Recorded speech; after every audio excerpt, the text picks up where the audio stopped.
দীর্ঘদিন ক্যান্সারের সঙ্গে লড়াই করেছেন সুরকার আদেশ শ্রীবাস্তব। 2015 সালে প্রয়াত হন তিনি। সুরকারের সঙ্গে শাহরুখ খানের বন্ধুত্ব দীর্ঘদিনের। আদেশ যখন মৃত্যুশয্যায় তখন শাহরুখ দেখা করতে যান। তার স্ত্রী বিজয়তা পণ্ডিতকে কথা দেন তাদের ছেলের কর্মজীবনের দেখভাল করবেন তিনি, কিন্তু সে কথা নাকি রাখেননি শাহরুখ। যে ফোন নাম্বার দিয়েছিলেন সেখানে ফোন করলেও পাওয়া যাচ্ছে না শাহরুখকে। সম্প্রতি এক সাক্ষাৎকারে বিজয়তা শাহরুখের বিরুদ্ধে ক্ষোভ প্রকাশ করেন। তিনি জানান তাদের ছেলে অভিতেশ বাবার মতো সুরকার হতে চান, কিন্তু কাজ পাচ্ছেন না বলিউডে। কিভাবে পায়ের তলার মাটি শক্ত করবেন সেটা বুঝেও উঠতে পারছেন না। বিদেশ থেকে কাজ শিখে এসেছেন, শুধু নিজের দেশে কাজ নেই।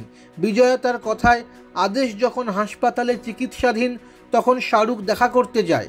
মৃত্যুর আগে একদিন আদেশ ওর হাত ধরে ইঙ্গিত করেছিল শাহরুখ যেন আমাদের ছেলেকে দেখে।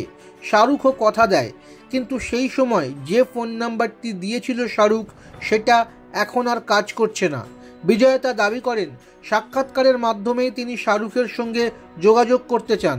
বিজয়তা বলেন, আমি শাহরুখকে বলতে চাই, আদেশ তোমার ভালো বন্ধু ছিলেন, এই সময় তোমার সাহায্যের প্রয়োজন।